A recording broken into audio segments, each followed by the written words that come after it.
Everyone, welcome to prepare करो। सो cat 2024 के लिए हमने 75 डेज हार्ड चैलेंज स्टार्ट किया है, जिसकी डेली एक 11 का सेट हम डिस्कस करते हैं और वीडियो के एंड में नेक्स्ट डे पर डिस्कस होने वाले सेट को मैं वहां पर शेयर करता हूं आपके साथ, सो दैट आपके लिए वो होमवर्क हो जाए और आप उसको पहले से अटेम्प्ट कर पाए। सो 75 डेज हार्ड चैलेंज की सीरीज में आज हमारा डे नंबर 11 है और आज का जो सेट है वो मिक्स्ड लाइन ग्राफ का सेट है। सो देखते हैं क्या क्या दिया हुआ है। Sales and net profit of company from 2011 to 2015, right. Sales और नेट प्रॉफिट की बात करें तो डॉटेड वाली लाइन है वो सेल्स की फिगर है और जो डैश्ड लाइन नहीं है, मतलब जो कंप्लीट एक लाइन है, जो डार्क लाइन है, वो है हमारा नेट प्रॉफिट। दो एक्सिस की वो बात कर रहा है, एक जो लेफ्ट में वर्टिकल एक्सिस है वो है सेल्स इन क्रोर्स और जो राइट में वर्टिकल एक्सिस है वो है नेट प्रॉफिट इन क्रोर्स। तो ऐसे करके हम रीड कर पा रहे हैं, राइट। देन ये बात कर रहा है दो फार्मूला की। पहला फार्मूला बता रहा है profitability is equal to net profit upon sales और दूसरा है expenses is equal to sales minus net profit. तो एक बार वन बाय वन सारे क्वेश्चंस को हम लोग ट्राई करते हैं बेस्ड अपॉन दिस इंफॉर्मेशन। पहला जो क्वेश्चन है वो क्या कह रहा है, profitability was the highest in. तो हमें देखना है कि प्रॉफिटेबिलिटी हाईएस्ट कौन से ईयर में है out of the years 2011, 12, 14 and 15, जो भी ऑप्शंस में। तो 2011 की प्रॉफिटेबिलिटी कैसे निकालोगे? जो डार्क लाइन है उसको देखो, वो है 12 स्केल पर, राइट, 2011 ईयर में। और जो डैश्ड लाइन है उसके लिए आप लेफ्ट वाला एक्सिस देखोगे, ये है 125 के स्केल पर। ऐसे करके 2011 की प्रॉफिटेबिलिटी हम कितनी बता पा रहे हैं, 12 अपॉन 125। इसी वे में अगर ये 2012 की बात करें तो ये बनेगा हमारा 150 और ये प्रॉफिट 14, राइट साइड में देखोगे तो। सो 14 अपॉन 150, राइट, जिसको आप कैंसिल आउट करके बोल सकते हो 7 अपॉन 75, राइट। उसके बाद जब हम बात करते हैं ईयर 2014 की, तो ईयर 2014 में कितना है, ये 2014 में प्रॉफिट 14 और सेल्स 250।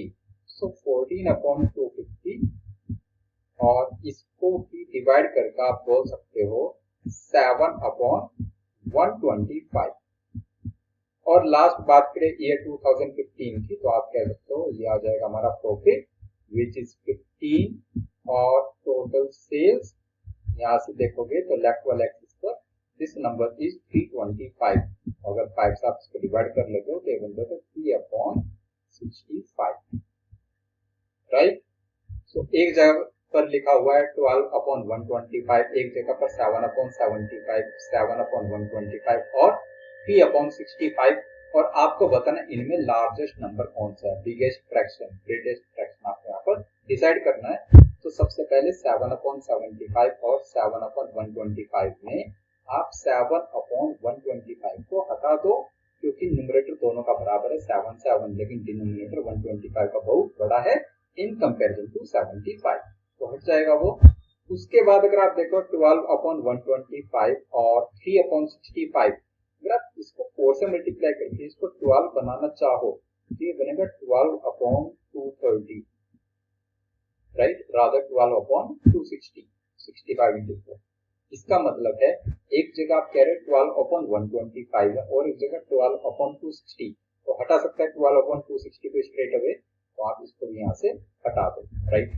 अब बचे हमारे पास दो फ्रैक्शंस, एक है 12 अपॉन 125 और एक है 7 अपॉन 75। मैं आपको एक तरीका बताता हूँ, दोनों का रेसिप्रोकल कंसीडर करें। अगर इसका रेसिप्रोकल लोगे तो क्या बनेगा 125 डिवाइड बाई 12, और अगर आप 7 अपॉन 75 का रेसिप्रोकल लोगे तो ये क्या बनेगा 75 डिवाइड बाई 7। अब रेसिप्रोकल क्यों लिया, क्योंकि अर्लियर केस में न्यूमरेटर हमारा छोटा था, डिनोमिनेटर बड़ा था। अब उसका जस्ट उल्टा हो गया, तो हम डिवाइड कर पा रहे हैं।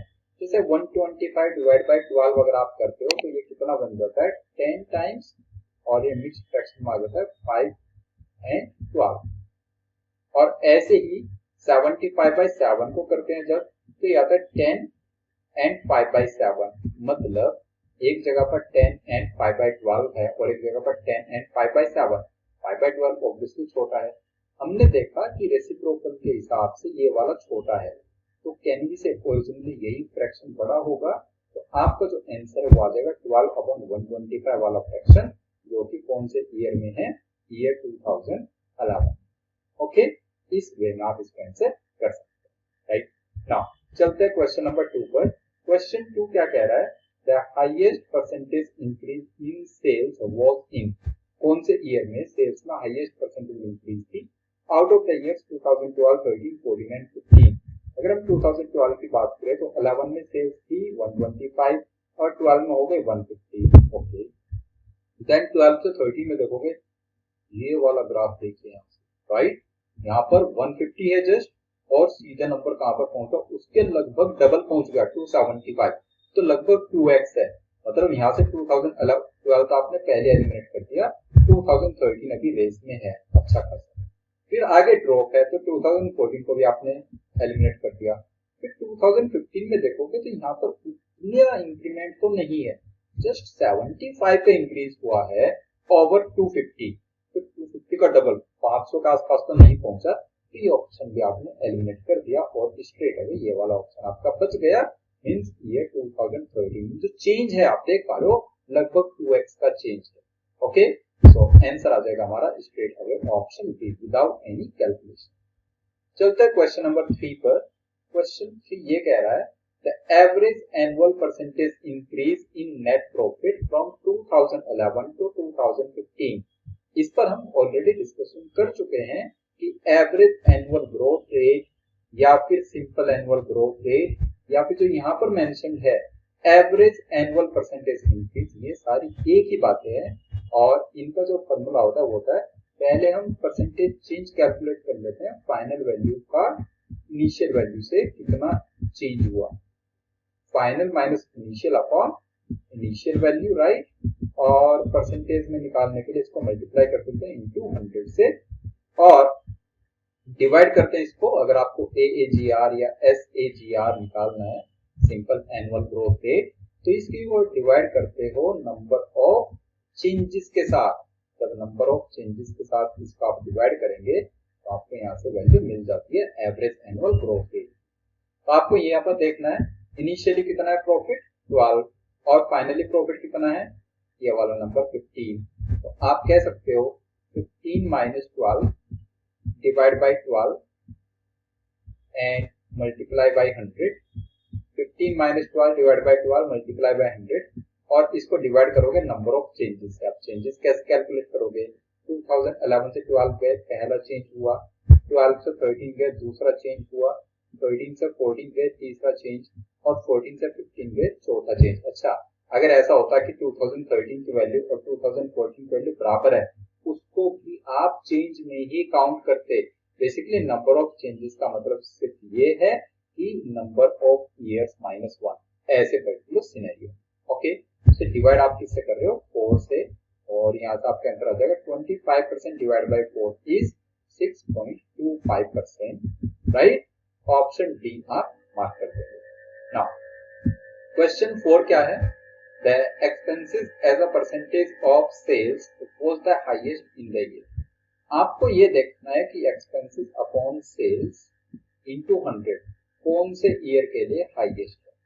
expenses upon sales का अगर फॉर्मूला आपको डेराइव करना है तो expenses में बताया हुआ है sales माइनस नेट प्रॉफिट, तो S minus P upon S into 100, यही आपको देखना है ये कौन से ईयर के लिए मैक्सिमम है। तो अगर उसको आप ब्रेक कर लो, ये बन जाता है 1 minus P upon S and multiplied by 100। किसी भी ईयर के लिए 1 और 100 तो फिक्स रहने वाले हैं, उनको तो चेंज हम नहीं कर सकते, लेकिन पी बाई एस का हम थोड़ा सा ध्यान रख सकते हैं। पी बाई एस जिस भी ईयर के लिए छोटा होगा उसी के लिए 1 माइनस पी बाई एस बड़ा नंबर आने वाला है, तो हमारा ई बाई एस जो कि डिमांड है क्वेश्चन की, हमारा ग्रेटेस्ट आ जाएगा। तो मतलब हमें P बाई S को मिनिमाइज करने पर फोकस करना है।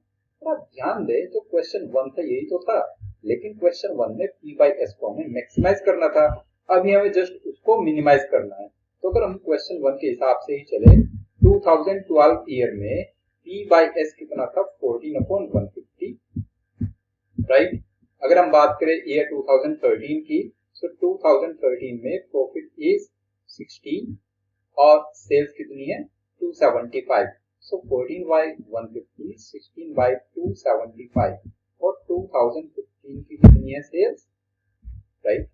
2015 की है हमारे पास 15 डिवाइड बाई 325 और 2014 की और कितने हैं यहाँ पर, सो 2014 की सेल्स कितनी है, 14 डिवाइड बाई 250, 14 अपॉन 250, राइट? अब आप देखो, आपको यहाँ से बताना है सबसे छोटा फ्रैक्शन कौन सा है इसमें। अगर आप वैसे ही देखो 14 बाई 150, 14 बाई 250, सो 14 बाई 150 को हटा दो, राइट? हमारे पास बचता है 14 बाई 250 और 16 बाई 250।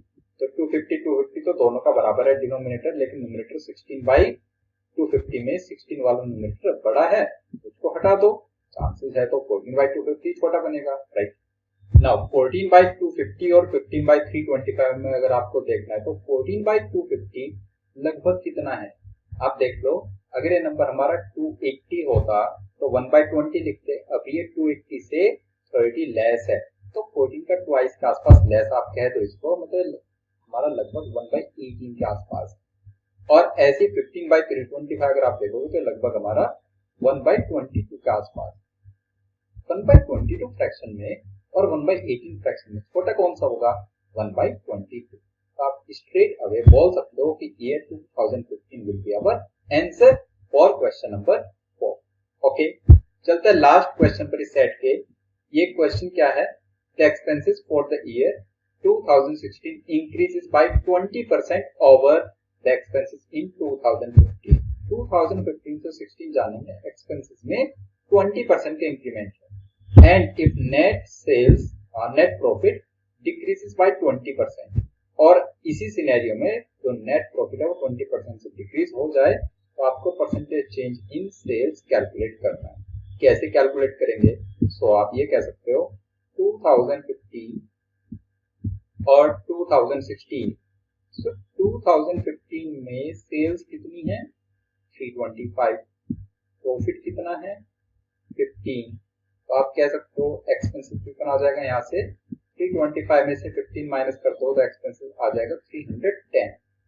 अब आप देख लो प्रॉफिट में 20% का डिक्रीज है, अगर आप 20% से इसको रिड्यूस करोगे, मतलब 1/5 से रिड्यूस करोगे तो 12 बचेगा ये, और 310 में 20% के इंक्रीमेंट करोगे मतलब 1/5 का इंक्रीज, मतलब 62 का इंक्रीज 310 में, तो नंबर बन जाएगा 372।